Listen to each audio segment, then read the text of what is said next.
हाय दोस्तों, कैसे हो आप सब। आशा करते हैं आप सभी लोग अच्छे होंगे और आप लोगों की पढ़ाई भी अच्छी तरीके से चल रही होगी।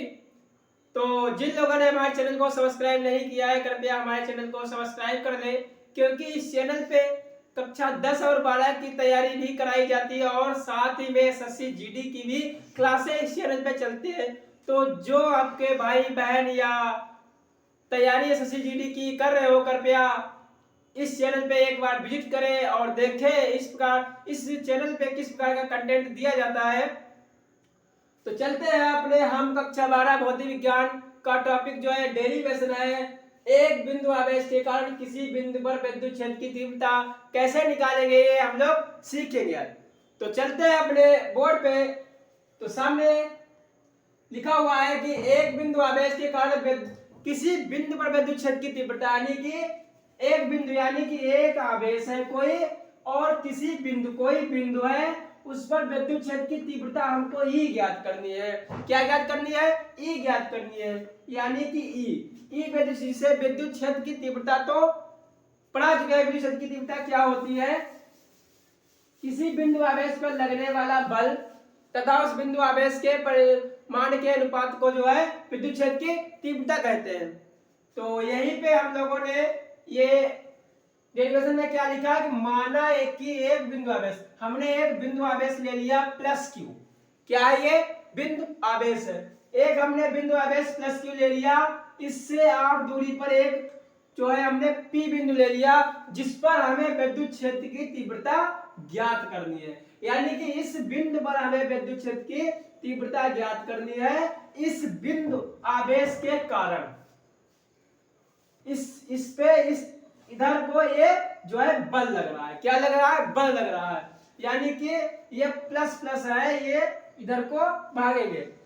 तो यहाँ पे बिंदु ओ पे जो हमने यहाँ कार्य किया वही हमने यहाँ लिख दिया। इसे लिखा देखकर घबराना नहीं है, क्योंकि जो हम बता रहे एक माना एक बिंदु आवेश प्लस क्यू बिंदु ओ पर स्थित है, इससे आर दूरी पर एक बिंदु पी ले लिया, जिस पर हमें विद्युत क्षेत्र की तीव्रता ज्ञात करनी है। तो यही लिखा है कि माना एक बिंदु पी, माना एक बिंदु आवेश प्लस क्यू, ये बिंदु आवेश प्लस क्यू हो गया, के परावैद्युतांक वाले माध्यम में बिंदु ओ पर स्थित है। किस पर स्थित है? बिंदु ओ पर। परावैद्युतांक तुम्हारा कौन सा? के परावैद्युतांक, यानी कि के लिया जाएगा।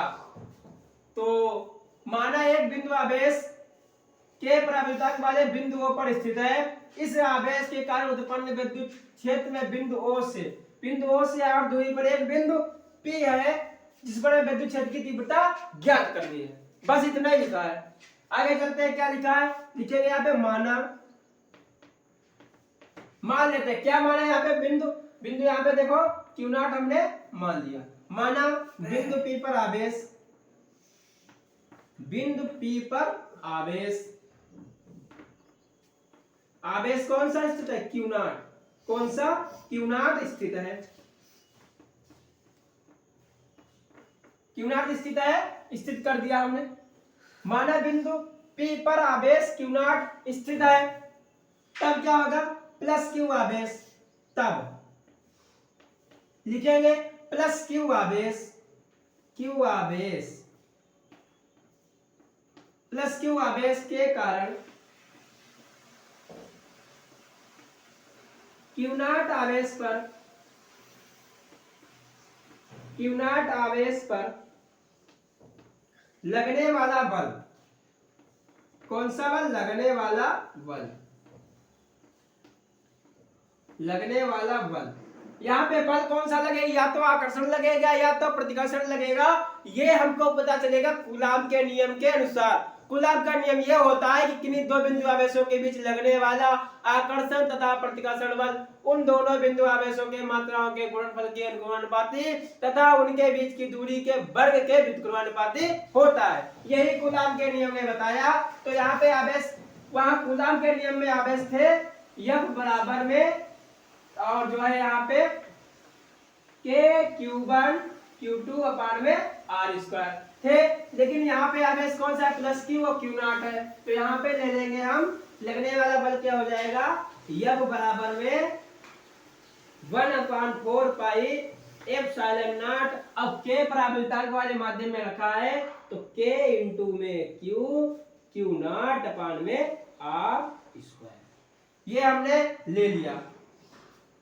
ये किस पे है, यानी कि Q प्लस Q के कारण Q नॉट पर लगने वाला, इसके कारण इस पर लगने वाला बल है।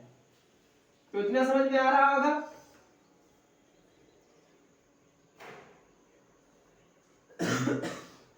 इसे मानते समीकरण 1। मान्य समीकरण। अब हमें पता है कि विद्युत क्षेत्र की तीव्रता क्या होती है, तो लिखेंगे यहाँ पे चुंबकीय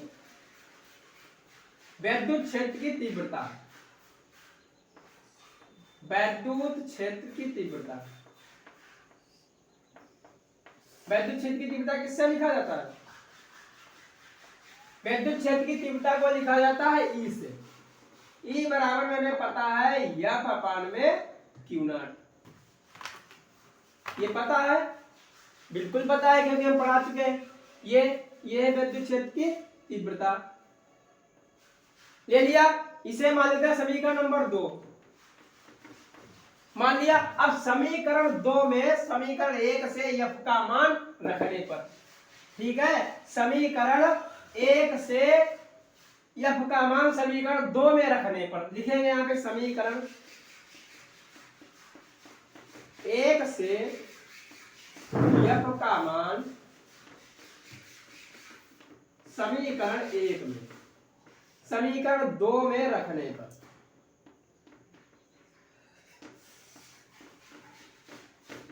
यानी कि समीकरण 1 में जो है एफ का मान दिया है 1.45 के क्यू नॉट अपान में आर स्क्वायर। इसे एफ के जगह पे हम रख देंगे और विद्युत क्षेत्र की तीव्रता हमारी निकल के आ जाएगी किस पर, एक बिंदु आवेश के कारण किसी बिंदु पर विद्युत, यानी किसी बिंदु पी हमने माना है। तो यहाँ पे डालते हैं मान, तो मान डालेंगे क्या हो जाएगा, ई बराबर में एफ का मान डालेंगे क्या है 1 अपान में 4 पाई एप्सिलॉन नॉट के इंटू में क्यू नॉट अपान में आर स्क्वायर और अपान में क्या है क्यू नॉट। ठीक है, ये हमने कर लिया। देखो मान एफ का ऊपर रख पढ़ दिया, डाल दिया, क्यू नॉट नीचे एच टी लिख दिया। तो देखते हैं इसके नीचे कुछ नहीं, इसके नीचे मान लिया जाएगा 1, मान लिया गया 1, यानी कि हमको पूरा आंसर बनाना है। तो हमने 1 मान लिया। अब क्या होगा, अब आप लोगों को पता होगा कि इसकी इससे गुणा होती है और इसकी इससे होती है। जब इसकी इससे होगी तो ये क्यू नॉट इसके नीचे चला जाएगा, यानी कि 4 पाई एप्सिलॉन नॉट के क्यू नॉट आर स्क्वायर हो जाएगा, आराम से हो जाएगा। तो यहाँ पे लिख देते हैं, यहाँ पे थोड़ा मिटाते हैं, देखो यहां से लिखेंगे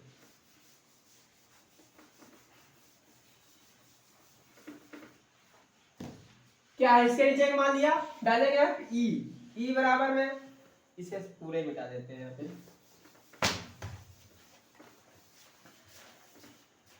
ई लिखा।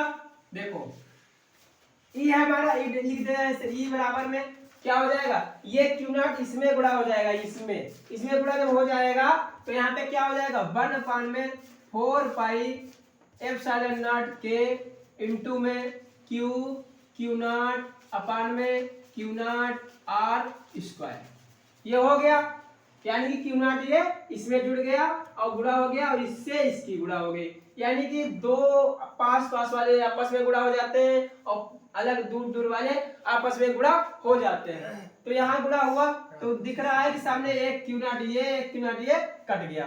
जब कट गया तो ई बराबर हमारा क्या निकल गया, ई बराबर निकला 1 अपान में 4 पाई एप्सिलॉन नॉट के और क्यू अपान में आर स्क्वायर। ये निकल के आ गया हमारा, ये निकल के आ गया। ये कब निकला है, जब परावैद्युतांक के हो तब। कब निकला है ये, परावैद्युतांक के हो तब निकला है ये। और जब निर्वात या वायु या निर्वात में हो तो वायु या निर्वात के लिए निर्वात में रखा हो बिंदु आवेश रखा हो, बिंदु आवेश जब पाए या निर्वात में रखा तब क्या हो जाएगा, के बराबर में हो जाएगा 1, के बराबर में 1 हो जाएगा। जब 1 हो जाएगा तो इसमें जहां के है वहां पे 1 रख देंगे, रखते हैं। ई बराबर में 1/4 पाई एप्सिलॉन नॉट। अब के का मान हो जाएगा 1, तो आ जाएगा हमारा Q/r²। ये हमारा एक बिंदु आवेश के कारण किसी बिंदु पर विद्युत क्षेत्र की तीव्रता का फार्मूला निकल के आ गया। समझा ना? इसका फार्मूला आ जाएगा न्यूटन प्रति कूलम। ठीक है, तो ये डेरिवेशन आप लोगों को समझ में आया होगा। इसमें कुछ नहीं करना है, विद्युत क्षेत्र की तीव्रता जो है फार्मूला लिखना है, E बराबर F/Q। और F का तो फार्मूला यहाँ पे F यानी कि बल, दो बिंदु आवेश दिए हैं ना, एक प्लस Q दिया था और एक Q0 दिया था। तो दो बिंदु आवेशों के अगर बीच में बल पूछ रहा है तो वहां पे कूलाम का नियम ही लगेगा। तो कूलाम का यहाँ पे नियम डाल दिया गया, 1/4 पाई एप्सिलॉन नॉट के Q0/r²। और ये Q0 तो नीचे था, Q0 1 कट गया, तो हमारा बचा क्या, E/1/4 पाई एप्सिलॉन नॉट के Q/r²। जब इतना बचा, लेकिन ये परावैद्युतांक के में शुरू में लिखवाया था हमने, परावैद्युतांक के में रखा हुआ है, तब हमने यहाँ पे के लिया था। अब हम कह रहे हैं कि ये भी फार्मूला सही है, लेकिन जब वायु व निर्वात में रखा हो तब हमने के बराबर 1 मान लिया। जब के बराबर 1 मान लिया तो के का मान हो गया 1, तो बचा गया 1/4 pi epsilon not Q/r² Newton प्रति कूलम। ये फार्मूला हो गया। इसके बाद में दो डेरिवेशन इसी रिलेटेड है कि विद्युत द्विध्रुव के कारण किसी बिंदु पर अच्छी स्थिति में विद्युत क्षेत्र की तीव्रता, एक अच्छी स्थिति में विद्युत क्षेत्र की तीव्रता। तो ये डेरिवेशन आप लोगों को आशा करते हैं आप लोगों को समझ में आया होगा। चलते हैं अब अगले क्लास में, मिलते हैं अगले डेरिवेशन के साथ। तो तब तक के लिए धन्यवाद।